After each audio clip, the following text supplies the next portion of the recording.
School பஸ்ல குழந்தை வந்து இறங்கும் தாய் நினைக்கிற போது ஆம்புலன்ஸ் வேன்ல பிள்ளைய எடுத்து தூக்கிட்டு வந்தா எப்படி இருக்கும்?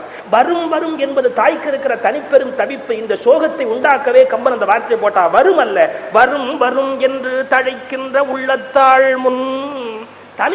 தனி ஒருவனாக போய் ராமன் நின்றான். பெட்டாலியன் வரல, மந்திரி வரல, சேனாதிபதி வரல, வெண்கொற்ற கொடை இல்ல, தனி ஒருவனாக வந்து நின்றான். தாய்க்கு எப்படி இருக்கும்?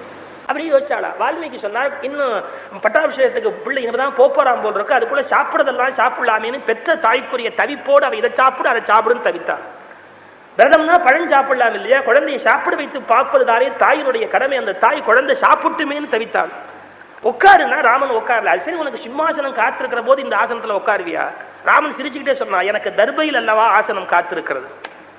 அவன் எல்லாத்தையும் ஈஸியா எடுத்துக்கிட்டான். தர்பையில் அல்லவா எனக்கு ஆசனம் காத்திருக்கிறது. இதை கம்பன் சொன்ன என்னன்னு கேட்டானா, பொறையில் எம்பி புவி புறப்பான். அம்மா குற்றம் இல்லாத என்னுடைய தம்பி இருக்கிறானே, பங்கமில் குடத்து எம்பி பரதன், பங்கமில் குடத்து எம்பி பரதன், நீயே சொல்லுவிய ரொம்ப நல்லவன். உன்னால் பாராட்டப்படுகிற பரதன் பரதன் என்கின்ற அந்த அருமை பிள்ளை துங்கமா முடி சூடுகின்றான். இதெல்லாம் போற போக்கில் உன்னால் பாராட்டப்படுகிற பரதன். எப்பவுமே இழப்ப தாய் இடத்துல பகிர்ந்து கொள்ளுகிற போது இன்னொருவரை பாராட்டி சொல்வது ஒரு டெக்னிக். ஃபர்ஸ்ட் ரேங்க் பையன் வாங்கலன்னு வச்சுங்க, நீ என்னடா ரேங்க்னு அம்மா கேட்டா பையன் என்ன சொல்லுவான் தெரியுமோ? இந்த நீ எப்பவுமே சொல்வல கெட்டிக்காரன் அந்த பையன், அவன் தான் இப்பவும் வாங்கியிருக்கான். அது ஏற்கனவே நீ அதை ஒத்துக்கிட்ட அப்படிங்கிற மாதிரி சொன்னா அது ஒரு கன்வின்சிங் ஆன்சர். அது மாதிரி பங்கமில் குணத்து எம்பி, உன்னால் பாராட்டப்படுகின்றவன், உன்னுடைய மிகப்பிரியமானவன் அந்த பரதனே துங்கமா மணிமுடி சூட போகின்றார், அவன் தான் பட்டத்தை ஏற்றுக்கொள்ள போகிறார். இப்படி ஒரு பண்பட்ட தாயை நீங்க உலகத்துல பார்க்க முடியாது. அவன் என்ன சொன்னா, முறைமை அன்று என்று ஒன்று உண்டு. இது ரூல் படி தப்பு. ஏன்னா சீனியாரிட்டி படி நீ தான் வரணும், உனக்கு தான் பட்டம் கொடுத்திருக்கணும். இது முறை அல்ல. ஆனா முறைமை என்று உலகம்தான் பேசுமே ஒழிய நான் பேச மாட்டேன். ஏன் தெரியுமா? பரதன் நின்னினும் நல்ல நாள், உன்னை விட நல்லவன் தான், உன்னை விட பரதன் நல்லவன். அதனால நமக்கு ஆட்சி கொடுத்துறவன் தப்பு இல்லை. எவ்வளவு நல்லவனா? 3 மடங்கு, உன்னை விட 3 மடங்கு பரதன் பெரியவன் பேசின. இது ஆச்சரியம் இல்லையா? உன்னை விட 3 மடங்கு பரதன் நல்லவன் எதற்காக பேசினாலும் அந்த கோசலைங்கிற தாய் ரொம்ப அழகா கம்பன் வார்த்தையை முடிச்சா. மறுயில் அன்பினில் வேற்றுமை மாற்றினாள்னா. வேற்றுமை மாற்றினாள்னு என்ன அர்த்தம்? பரதனுக்கு இந்த பண்பு உண்டா இல்லையான்னு கேட்காதீங்க. ஆனா கோசலை பண்பாட்டை தனக்கு ஏற்படுத்தி கொண்டாள். எப்படி என்றால், மறுயில் அன்பில் வேற்றுமையை அவள் சிரமப்பட்டு மாற்றினாள். நம்ம 4 பிள்ளையையும் ஒன்னாவே நினைக்கணும், தனித்தனியா நினைக்க கூடாது. இந்த பிள்ளை நம்முடைய பிள்ளை உயர்ந்தவன், ராமன் மேல அன்பு வைக்க கூடாது. அதனால சிரமப்பட்டு அந்த அன்பை மாற்றிக்கொண்டே வந்தாளா. ஆனால் பரதனுடைய இயல்பை பார்த்த உடனே ஒரு முடிவுக்கு வந்தா, இந்த வீட்டுல 4 குழந்தைகள் வளைய வளைய வருது. ஒன்னு சத்ருகன், இன்னொன்னு லட்சுமணன், இன்னொன்னு ராமன், இன்னொன்னு பரதன். ஆனா உண்மையில யோசிச்சு பார்த்தா, இந்த ராமனுக்கு இருக்கிற பண்பு, லட்சுமணனுக்கு இருக்கிற பண்பு, சத்ருகனுக்கு இருக்கிற பண்பு, இது 3ஐயும் கூட்டினால் அந்த உத்தம பண்பு பரதனுக்கு இருப்பதால் நின்னிடும் 3 மடங்கு நல்லதான். கணக்கு பார்த்துட்டேன். நான் 4 பிள்ளைகள் ஒன்னா எடுத்து இதே கையில வளர்த்தேன். இந்த 3 பேருக்கு என்ன பண்பு இருக்கோ அவ்வளவு சேர்ந்தல் இவனுக்கு இருக்கு. உன்னை விட 3 மடங்கு முறைமை என்று ஒன்று உண்டு, மும்மையின் நிறை குணத்தவன். 3 மடங்கு உன்னை விட உயர்ந்தவன், நிறை குணத்தவன். நின்னினும் நல்ல நாள், உன்னை விட நல்லவன்டா, குறைவீலன் என கூறினள். 4வர்க்கும் மறுயில் அன்பினில் வேற்றுமை மாற்றினாள். 4 பேரையும் எடை போட்டு அந்த வேற்றுமையை, மன வேற்றுமையை மாற்றிக்கொண்ட உத்தமை ஆகிய கோசலை அப்படி பேசி முடித்தார். அம்மா, அப்பா எனக்கு இன்னொரு கட்டளையும் விட்டிருக்கிறார். அம்மா, என்ன கட்டளை? நான் வானம் கானகம் சொல்ல வேண்டும் என்றும் தம் செய்ய வேண்டும் என்றும் எனக்கு கட்டளை இட்டிருக்கிறான்னு சொன்ன உடனே அப்படியே வயிற்றை பிடித்துக் கொண்டு சுருண்டு கீழே விழுந்தாளாம் இந்த கோசல். ஏன்னா அவளால் இந்த பிரிவை தாங்க முடியல. அப்படியே வயிற்றை பற்றி கொண்டு வயிறு அலைத்து மயங்கி கீழே விழுந்தாள். அப்பா, நீ என்ன துரோகம் செய்தாய் என்னுடைய தந்தைக்கு? ஏன் உன்னை நாட்டு விட்டு காட்டுக்கு போக வேண்டும் என்று சொல்லுகிறார்? இது நியாயமாக எனக்கு படவில்லையே. அதான் சராசரி மனித தாயினுடைய பண்பு முழுக்க கோசலைக்கு உண்டு. அவ பரதனை வாழ்த்துறா, பரதன் நல்லா இருக்கணும்னு சொல்றா. அதே சமயத்துல தன்னுடைய பிள்ளைக்கு துன்பம் வரத அவளால ஏத்துக்க முடியல. இப்போ கைகேயி கோசல் 2 பேருக்கு என்ன வித்தியாசம் தெரியுமோ? தன் பிள்ளை நல்லா இருக்கணுங்கிறதுக்காக இன்னொருத்தி பிள்ளைய கஷ்டப்படுத்த கைகேயி தயார். ஆனா கோசலை தன் பிள்ளை நல்லா இருக்கணுங்கிறதுக்காக இன்னொருத்தி பிள்ளைய கஷ்டப்படுத்த தயார் இல்லை. அவ பிள்ளை நல்லா இருக்கட்டும், என் பிள்ளையும் நல்லா இருக்கட்டும், யாரு வேண்டாம்னா.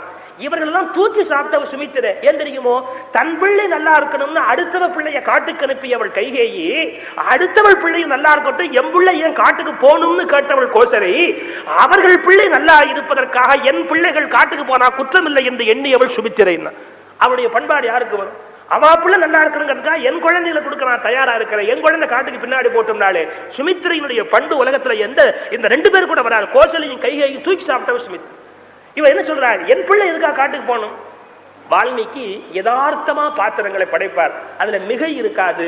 அதிகமான வேறு வகையான நாகரிகங்கிற போர்வையால சில விஷயங்களை மாற்றுவதில்லை. யதார்த்தமா என்ன பேசுவார்களோ அதை அப்படியே பேச வைப்பார். அந்த கோசல சொல்லுகிறாளப்பா, ஏற்கனவே நீங்க இருந்த காலத்திலேயே அந்த தசரதனுடைய மற்ற மனைவிகள் என்னை மதித்ததாக வரலாறு இல்லை. நீ வேற ஊரை விட்டு போயாச்சுன்னா இனிமே எனக்கு என்ன மரியாதை மிஞ்சும்? அந்த தாய் எப்படி பேசுறா? யதார்த்தமா பேசுறா, உள்ளது உள்ளபடி பேசுகிறா. சுற்றி வளைத்து பேசுவது அவளுக்கு வழக்கம் இல்லை. அவ என்ன சொல்றா, உங்க அப்பா இப்படி அவருடைய வயோதிக காலத்தில் அவருடைய பேச்சை கேட்டு, இளமனினுடைய பேச்சை கேட்டு இப்படி மாறி போய் ஒரு முடிவெடுத்து விட்டார். ஏற்கனவே எனக்கு இருந்த மரியாதை என்னன்னு தெரியும். இனி நீ வேற இந்த ஊரை விட்டு போயிட்டேன்னா இனிமே எனக்கு என்ன மரியாதை இருக்க போகுது? நான் சொல்றதை கேள், ஊரை விட்டு நீ போகாதே. அந்த தாய் பேசுகிறா. ஆனா இங்க எப்படி? நான் இப்போதே போய் கேட்கிறேன், அந்த தசரத மகா சக்கரவர்த்தி இடத்துல என்ன நியாயம்? எதற்காக என் புள்ள காட்டுக்கு போனோம்? இதை இப்போவே அவர் இடத்துல கேட்பேன் என்று மிகுந்த வருத்தத்தோடு கோசல. அப்புறம் ராமனை பார்த்தா, இல்லாட்டி ஒண்ணு பண்ணு, என்ன காட்டுக்கு அழைச்சிட்டு போயிடு, உன் பின்னாடி நானும் வந்துடுறேன். அது நியாயம் அல்ல.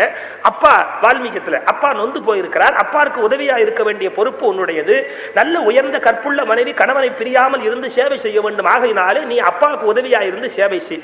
இவ்வளவு அங்க அறிவுரை. இப்ப இதே மாதிரி இவ அழைக்கிற போது, இல்லமா நீ இருந்து இந்த உலகத்தில் செய்ய வேண்டிய பணிகளை செய் என்று தாயாரை சமாதானப்படுத்தி விட்டு அங்கிருந்து ராமன் மீண்டும் புறப்படுகிறார். இந்த கோசல போய் தசரத மகா சக்கரவர்த்தியை பார்க்க போறா. அங்க அவர் எப்படி இருக்கிறார்னா, வசிஷ்ட மகரிஷி வேற வந்து நிக்கிறார். பட்டாபிஷேகத்துக்கு நேரமாகுது, இன்னும் மகாராஜா வரலையே, என்னன்னு தெரியலையேன்னு வசிஷ்ட முனிவர் வேறு வந்து அங்கே நிற்கிறார். வசிஷ்டர் கைகேயிக்கு நீதி சொல்லுகிறார். ஏன்னா தசரத மகாராஜர் மூர்ச்சையானவர், மூர்ச்சை தெளிந்து எழுந்து நடந்த செய்திகளை பேசிக் கொண்டிருக்கிறார். வசிஷ்டர் நீதி சொல்லுகிறார். அப்ப தசரதன் புலம்புகிறார். கண்டேன் நெஞ்சம் கனிவாய் கனிவாய் இடம் உண்டேன். இவளுடைய இதழ் நான் பழம் என்று கருதினேன், அது கனி வாய் என்று எண்ணினேன். ஆனால் அந்த கனி வாயினால் விஷத்தை அல்லவா நாள்தோறும் நான் அருந்தினேன். என் உயிரை முதலோடு உண்டாய், என் உயிரை அப்படியே நீ உண்டு விட்டாயே கைகேயே.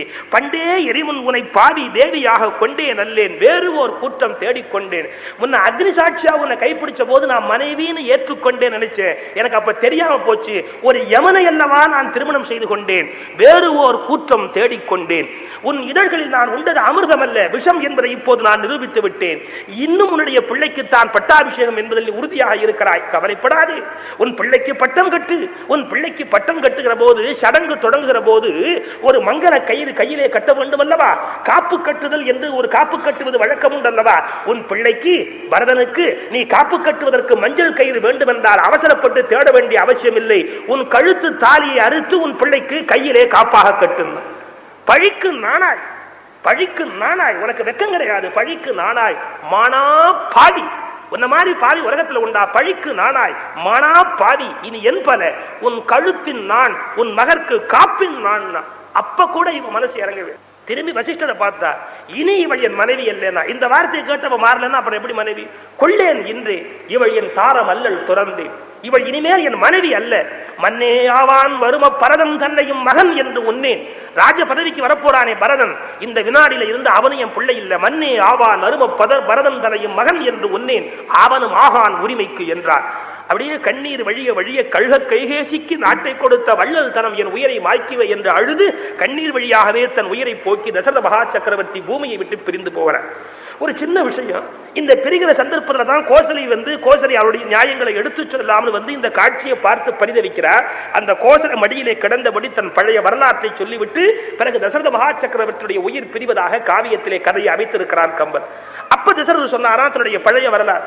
அந்த முனிவனுடைய மகன், கண்ணில்லாத அந்த முனிவருடைய மனைவியுமாக காவடியாக சுமந்து கொண்டு வரப்பட்ட அந்த முனிவருடைய மகன், அவர்கள் இருவரையும் விட்டுவிட்டு தண்ணீர் முகண்டு கொள்வதற்காக கமண்டலத்திலே தண்ணீர் எடுக்கிற போது, அந்த கமண்டலத்திலே இருக்கிற தண்ணீர் எடுக்கிற ஒலி இருக்கிறது, யானை நீர் குடிப்பதை போல கலகல என்று ஒரு ஒலி வர, எங்கோ இருந்த தசரத மகா சக்கரவர்த்தி யானை தண்ணீர் அருந்துவதாக நினைத்துக் கொண்டு தொலைவில் இருந்து அம்பு விட, சப்த வேத்தி, சப்தத்தை நோக்கி பாயக்கூடிய ஒரு அம்பு, அந்த சப்த வேத்தி என்ற அம்பினை விட அது வந்து அந்த முனிகுமாரனுடைய உயிரை பிரிக்க, அந்த குழந்தை அழுது விழுந்த உடனே ஓடி வந்து தசரத மகா சக்கரவர்த்தி தன் உத்தரியத்தால் ரத்தத்தை அமுக்கிக் கொண்டு குழந்தையை பார்த்து கேட்டானா, யாரப்பா நீ, என்ன விவரம்? அவன் சொல்லி முடித்தான், என் தாயும் தந்தையும் கண்ணில்லாதவர்கள் கரையோரத்திலே காத்திருக்கிறார்கள், அவர்களுக்கு குடிக்க தண்ணீர் எடுப்பதற்கு வந்த இடத்துல என்னுடைய உயிர் பிரிக போகிறது, என்னை இப்படி காப்பாற்றுகின்ற நீர் யார் என்று கேட்க, தேசத்தினுடைய சக்கரவர்த்தி, உன்னை கொன்னவனும் நான் தான், காப்பாற்றுபவனும் நான் தான். நான் தெரியாமல் உன்னை கொண்டு விட்டேனே என்று தசரத மகா சக்கரவர்த்தி வருந்த, அதை பற்றி கவலை இல்லை. என் தாயும் தந்தையும் தாகத்தோட இருப்பாங்க, நான் சாக போறேனேன்னு கவலைப்படல, தண்ணீர் கொடுக்காம சாக போறேனேன்னு கவலைப்படுறேன். நீர் ஒரே ஒரு உதவி செய்யும், எனக்கு ஏதாவது உதவி செய்யணும்னு ஆசை இருந்தா அவர் 2 பேருக்கும் போய் குடிக்கிறதுக்கு தண்ணீர் கொடுங்க, ரொம்ப முக்கியம். அவர்கள் தண்ணீர் குடிக்கிற வரையில் நான் இறந்து விட்ட செய்தியை சொல்லாதீர்கள், சொன்னால் தண்ணீர் குடிக்காமலேயே அவர்களும் இறந்து விடுவார். நான் கொலை உண்ட செய்தியை சொல்லாமலேயே தண்ணீரை கொடுத்து அவர்கள் தண்ணீர் அருந்திய பிறகு இந்த உண்மையை சொல்லுங்கள். எப்பேற்பட்ட புள்ள, சில பிள்ளை அப்பா செத்தா கூட தவிச்சு வாங்கி தண்ணீர் தரமாட்டேங்கிறான், அந்த தண்ணீர் கொடுத்துட்டு அதற்கு பிற்பாடு சொல்லுங்கள்னா. இவர் தசரதன் ஓடுகிறார், இந்த தண்ணீரை கொண்டு போய் கொடுக்கிறார். அந்த கண் தெரியாத தம்பதிகள் தண்ணீர் குடிக்கிறேன். அவங்க என்ன கேட்டாங்க, இவ்வளவு நாள் காத்திருக்கணும் சொன்னா என்னுடைய பிள்ளை இவ்வளவு நாள் என்னை காக்க வைக்க மாட்டானே, யார் நீ, உண்மையை சொல். தசரதன் வெளியில குரல் எடுத்து சொன்னா தன்னை கண்டுபிடிச்சிருவாங்க. கமண்டலத்து தண்ணீரை வாயருகிலே போய் வலிந்து ஊட்ட போறான். கையை பற்றி கொண்டு முனிவர் கேட்கிறார், உன் கையில் சந்தன வாசம் வீசுகிறது, நீ என் பிள்ளை அல்ல. அவன் போய் நான் பட்னியா இருக்கிற போது எங்கேயோ சாப்பிட்டு தாம்பூலம் தரித்து சந்தனம் பூசி கொண்டு வரமாட்டான். அப்பேற்பட்ட இரக்கம் இல்லாதவன் அல்ல என் மகன். எப்போதும் சந்தனம் மணக்கும் என்றால் நீ பிறவியில் சத்திரியனாய் இருக்க வேண்டும். யார் நீ, உண்மையை சொல். இதுக்கப்புறம் எப்படி சொல்லாம இருக்க முடியும்? வலிந்து ஊட்ட போன தள்ளிட்டு கேட்டான், யார் நீ, உண்மையை சொல், அப்பதான் இந்த தண்ணீரை அருந்துவேன். தசரதன் தன்னுடைய வரலாறு முழுவதையும் சொன்னா, உன்னுடைய பிள்ளையை நானே கொன்று விட்டேன். இந்த ராஜாவுக்கு இருக்கிற ஒரு பெரிய நேர்மை பாருங்க, அந்த குழந்தை இறந்தது என்னால் தான் அந்த பிள்ளை இறந்து போனான்னு ஒப்புக்கொண்டான் அல்லவா. ஓப்பனா சொன்ன, நான் தான் உன் பிள்ளையை தெரியாம கொன்று விட்டேன். அந்த முனிவர் அந்த தண்ணீரை தள்ளி விட்டு வருத்தத்தோடு சொன்னார், அப்பா எவ்வளவு பெரிய வேதனை இருக்கிறது தெரியுமா, கண்ணில்லாத எனக்கு கண்ணாய் இருந்த என் குமாரனை கொண்டு விட்டாய் அல்லவா, என் பிள்ளையை பிரிந்து நான் படுகிற வேதனையை நீயும் பட வேண்டும் தசரதா. என் பிள்ளையை பிரிந்து நான் எப்படி துடிக்கிறேனோ அதுபோல் பிள்ளை பிரிவால் உனக்கு மரணம் வரக்கடவது என்று அந்த முனிவன் சபித்தான். தசரதன் மகிழ்ந்தான். சபித்தான், உனக்கு பிள்ளை பிரிவாலே துன்பம் வரட்டும் என்று அந்த முனிவன் சபித்தான். தசரதன் ஒரு வினாடி மகிழ்ந்தான். ஏன் தெரியுமா, அவனுக்கு அப்போது பிள்ளை இல்லை, பிள்ளை பிறக்கும்ங்கிற நம்பிக்கையும் இல்லை. அவன் என்ன நினைச்சா, ஓ இந்த முனிவர் வாக்கு உண்மையாக வேண்டும் என்றால் அதற்காகவாவது எனக்கு புத்திர பேர் உண்டாகுமோ என்று தசரதன் தன்னை அறியாமலேயே மகிழ்ந்தான். சில சந்தர்ப்பத்தில் அப்படி ஆகும். கர்ணனை பார்த்து சபிச்சார் யாரு, பரசுராமன் சபிச்சார். பிராமணர்கள் மட்டுமே இந்த இடத்துல வில்வித்தை கற்றுக்கொள்ள முடியும், நான் வேறு யாருக்கு வில்வித்தை கற்றுத் தருவது இல்லை. இவன் இன்னதுன்னு சொல்லாமலேயே வில்வித்தையை கற்றுக்கொண்டார். ஒரு கோபத்துல உண்மை தெரிஞ்சு பரசுராமர் சொன்னார், என்னிடத்துல இவ்வளவு பெரிய வில்வித்தையை ஏமாற்றி கற்றுக்கொண்டாய், நீ பிறவி சத்திரியன், வண்டு உன்னை தொலைக்கவும் நீ பொறுமையா இருக்கிறேன்னா ரத்தத்தை பார்த்து பயப்படாத சத்திரியனா நீ இருக்கிறேன்னு சொன்னா நீ ஏமாற்றி கல்வி கற்றுக்கொண்டாய். சத்திரியனா இருந்து என்னிடத்தில் கல்வி கற்றுக்கொண்டதால் நீ கற்ற கல்வி உனக்கு உரிய காலத்தில் பயன்படாமல் போகட்டும் என்று சபித்தார். கர்ணன் மகிழ்ந்தான். ஏன் என்ன ஜாதி தெரியாமல் இருந்தேன், நான் சத்திரியன் என்பது இன்றைக்கு தெரிந்ததே என்று கர்ணன் மகிழ்ந்தான். உலகத்தில் சில பேருடைய சாபங்கள் வரங்களாகும், சில பேர் தருகிற வரங்களே சாபங்களாகும். இப்போ இத சாபமா நினைக்கல, வரமா நினைச்சா எனக்கு ஒரு புத்திர பிராப்தி உண்டு என்பது தெரிந்ததுன்னு இப்ப சொல்றான். கண்ணில் நான் பெற்றுழந்தான் என உழந்தான் அப்ப நினைச்சேனே, இப்ப எனக்கு அந்த கதி ஏற்பட்டு விட்டதுன்னு. ஒரு பெரிய வேடிக்கை பாருங்க, என் பிள்ளைய நீ ஏன் காட்டுக்கு அனுப்புறேன்னு கொஸ்டின் பண்ண போறேன்னு வந்த கோசலை ஒரு வார்த்தை அதை எதிர்த்து கேட்கல. ஏன் கேட்கல? மனித பண்பு. இவர் கஷ்டப்படுறத பார்த்தா இவற்றை போய் என்னத்தை பேசுறது, ஏன் என் குழந்தைய காட்டுக்கு அனுப்புறீங்கன்னு எப்படி கேட்கறது? ஒன்னும் பேசல, பேசாம இருந்தா. அப்படியே அந்த மடியிலே தலை வைத்தபடி தசரனுடைய உயிர் பிரிந்தது. தன் அருமை மனைவி, அன்பு மனைவி, பாசமுடைய உயர்ந்த மனைவி ஆகிய கோசனுடைய மடியிலே தலை வைத்தபடி இந்த தசரத மகா சக்கரவர்த்தியுடைய உயிர் பிரிந்து விட்டது. முனிவன் பார்த்தா இந்த செய்தியை போய் எப்படியாவது வெளியிலே சொல்லியாக வேண்டுமே என்ற வேதனையோடு அவன் மந்திரி சபையிலே போய் இந்த செய்தியை சொல்லுவதற்காக போகிறான். அதுக்குள்ள நகரமெங்கும் செய்தி பரவி விட்டது, ராமனுக்கு ராஜ்யம் இல்லைன்னு சொல்லிட்டான்னு செய்தி பரவி விட்டது. லட்சுமணனுக்கு கோபம், ரொம்ப கோபமா சொன்னான், பலே பலே, சிங்கத்தினுடைய குட்டிக்காக வைத்திருக்கிற மாமிசத்தை யாராவது நாயினுடைய சொறி நாயினுடைய குட்டிக்கு இடுவார்களாம், இடுவார்கள். ரொம்ப கோபத்துல பேசுறார். சிங்க குருளைக்கு இடும் தீம் சுவை ஊனை நாயின் வெங்கட்குட்டனுக்கு ஊட்ட விரும்பினாளாள், நாய்க்குட்டிக்கு போடலாம்னு பார்த்தாளா? என்ன நினைச்சுக்கிட்டு இருக்கிறா? நங்கைக்கு அறிவின் திறம் நன்று நன்று என்று கங்கைக்கு இறைவன். லட்சுமணனா கங்கைக்கு இறைவன். எப்ப சார் இவர் கங்கையை பட்டா போட்டு வாங்கின கங்கைக்கு இறைவனானா? கங்கைக்கு இறைவன்னா என்ன அர்த்தம்னா ருத்ரமூர்த்தி போல. சிவபெருமான் கங்கைக்கு தலைவன் அல்லவா? அந்த ருத்ரமூர்த்தி ஆகிய சிவபெருமான் கோபத்திலே எப்படி இருப்பாரோ அது போல கங்கைக்கு இறைவன். கடகக்கை புடைத்து நக்கான். கடகம்னா நண்டு, வச்சா நண்டு மாதிரி இருக்கும் இல்ல, கடகக்கை புடைத்து நக்கான். ஓங்கி தூண்ல ஒரு அடி, இந்த கடகம் மாதிரி கை இப்படி ஒரு தட்டு தட்டினா, இப்படி ஒரு தட்டு தட்டினா, இந்த ரெண்டு கைகளை சேர்த்து வைத்தா கடகக்கை புடைத்து நக்கான். இந்த ரெண்டு கையை தட்டினா இது நண்டு மாதிரி இருக்குதா? கப்பலுடைய கற்பனை பாருங்க. கடகக்கை புடைத்து நக்கான். கோபத்தோடு ஒரு பெரிய சிரிப்பு சிரிச்சான். ராமனுக்கு செய்தி போச்சு. லட்சுமண பெருமாள் ரொம்ப கோபமா இருக்கிறார். மெதுவா ஒரு கேள்வி கேட்டார். லட்சுமணா, என்ன கோபம்? என்னமோ ஒண்ணுமே நடக்காத மாதிரி. லட்சுமணா, என்ன கோபம்? யாரு தடுத்தாலும் சரி, அவர்கள் இனிமேல் எதிர்த்தாலும் சரி, இந்த குலக்காவல் உனக்கு தருவது என்று தீர்மானித்து இருக்கிறேன். யான் தர கோடி, நான் தருகின்றேன், அந்த ஆட்சியினை நீ ஏற்றுக்கொள். வால்மீகி சொல்வா, லட்சுமணன் சொல்றானா, வயதான தகப்பனுக்கு காமம் மேலிட்டு விட்டது, காமத்தால் என்ன செய்கிறோம் என்று தந்தைக்கு தெரியவில்லைன்னு லட்சுமணன் சார்ஜ் ஷீட்டை ஃப்ரேம் பண்றான். இங்க யார் எதிர்த்தாலும் சரி, அவர்களை வென்று நான் உனக்கு ராஜ்யத்தை தருகிறேன். அண்ணா, நான் தருகிறேன் உனக்கு ஆட்சி, நீ ஏற்றுக்கொள்ள. அப்படி சொல்லி ரொம்ப கோபமா பேசணும்னு ராமன் ஃபர்ஸ்ட் ஒரு அஸ்திரம் பயன்படுத்துறாரு பாருங்க, கோபத்தை கீழே இறக்குறதுக்கு. லட்சுமணா, உனக்கு கோபமே வராதேப்பா. எப்படிப்பா கோபம் வந்தது? ஊழ் வழுவுற்ற சீற்றம் எங்கன் விளைந்தது. உனக்கு இல்லடா, இந்த பரம்பரையிலேயே யாருக்கும் கோபம் வராதேடா. இது கோபமே வராத ஒரு பரம்பரை, உனக்கு எப்படிடா கோபம் வந்தது? ஊழ் வழுவுற்ற சீற்றம் எங்கன் விளைந்தது. இந்த நிலத்திலேயே இது விளையாது. இப்ப குங்குமப்பூ கோயம்புத்தூர்ல விளையும்? விளையாது. அது மாதிரி சில நிலத்துல தான் சிலது விளையும், அது மாதிரி சில நிலத்துல சிலது விளையவே விளையாது. அது போல் கோபமே இங்க விளையாதுடா. ஊழ் வழுவுற்ற சீற்றம் விளையாத நிலத்து எங்கன் விளைந்தது. எப்படிடா உனக்கு கோபம் வந்தது? இவர் பாருங்க, இப்ப கூட எனக்கு கோபம் வரலையா, இனிமே வாழ்க்கையில எப்ப எனக்கு கோபம் வரப்போகுது? என்னமோ இவ்வளவு நாள் இவர் சாந்தமா இருந்த மாதிரி, இப்ப கூட எனக்கு கோபம் வரலையா, இனிமே வாழ்க்கையில எனக்கு எப்ப கோபம் வரப்போகுதுன்னா. அதாவது கோபமா இருக்கிறவங்களை நீங்க சாந்தமாக்கணும்னா ஃபர்ஸ்ட் டெக்னிக்கு இதுதான் சொல்லி பார்க்கணும். இப்ப ஒரு வீட்டை ரொம்ப கோபமா குதிக்கிறாருன்னு வச்சுங்க, இப்ப சில சமயத்திலாவது உங்களுக்கு கோபம் வரும் இல்லையா? அப்படியே கோபத்துல குதிக்கிறான்னு வச்சுங்க, இது இந்த ஃபைல் எங்க போச்சுன்னு தெரியலையே, என்ன ஆச்சுன்னு தெரியலையேன்னு. அப்படி குதிக்கிற போது அந்த அம்மா என்ன பண்ணும், ரொம்ப அங்கேருந்து அவரை பார்த்து கோபத்தை குறைக்கணும்னா முதல்ல ஒரு வார்த்தை சொல்லுவேன், நீங்களா அப்படி பேச, உங்களுக்கு கோபமே வராது, உங்க பரம்பரையில யாருக்குமே. அவ்வளவும் பொய்தான். ஆனா அந்த அம்மா என்ன சொல்ல, உங்களுக்கு கோபமே வராது அப்படின்னா என்ன ஆகும்? கொஞ்சம் ஜில்லுன்னு ஆயிடுவான். அவனே யோசிப்பான், ஒருவேளை நமக்கு கோபமே வராதோ, வரப்படாதோ, ஏதோ தெரியாம வந்துருச்சு, விஷயம் முடிஞ்சு போயிடும். இப்ப கோபமா இருக்கிற போது அந்த அம்மா அதை விட என்னைக்கு நீங்க நார்மலா இருந்திருக்கிறீங்க, இதே ஆட்டம் தான், எப்பவும் குதிக்க வேண்டியதான், இன்னும் குதிப்பேன்னு ஆடுவோம். ஃபர்ஸ்ட் நீங்க கோபத்தை குறைக்கணும்னா, நான் வேடிக்கை சொல்ல, குழந்தைகளையே நீங்க ஸ்டார்ட் பண்ணா அது கோபத்தை நம்ம அக்னாலஜ் பண்ணணும். அப்புறம் நீ கோபப்பட மாட்டியே, நீ சமைச்சாச்சு, நீ செல்லமாச்சு, உனக்கு கோபமே வராதேன்னா ஒரு மாதிரி வெக்கப்பட்டு திருகிட்டு நிற்கும். டக்குன்னு கோபத்தை மாத்தி விடலாம். ரொம்ப குழந்தை மாதிரி இருக்கிறவங்களை மாத்தணும்னா உங்களுக்கு கோபமே வராதேன்னு சொல்றது ஒரு டெக்னிக். இதை ராமன் ஃபர்ஸ்ட் அப்ளை பண்றான் லட்சுமணன் கிட்ட.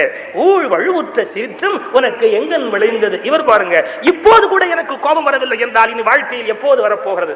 சுவாமி சொல்றாரு, ரொம்ப அழகா வாரியார் சுவாமி பேசுற போது, ஒரு இன்கம் டாக்ஸ் ஆபீசர் அவருடைய சம்சாரத்துக்கு ஒரு வைர நெக்லஸ் வாங்கி கொடுத்துருக்காரு. அவர் வைர நெக்லஸ் வாங்கி கொடுக்கிறது எவ்வளவு பெரிய சிரமம், எத்தனை சிக்கல்னு உங்களுக்கு தெரியும். அவர் வாங்கி கொடுத்துட்டு ஒரே ஒரு விஷயம் சொல்லியிருக்காரு, என்ன, இதை எங்கேயுமே வெளியில போட்டு வரப்படாது. நான் வாங்கி கொடுத்துட்டேனே ஒழிய இதனை எங்கேயுமே போட்டுட்டு வரப்படாது, அவருடைய கண்டிஷன்.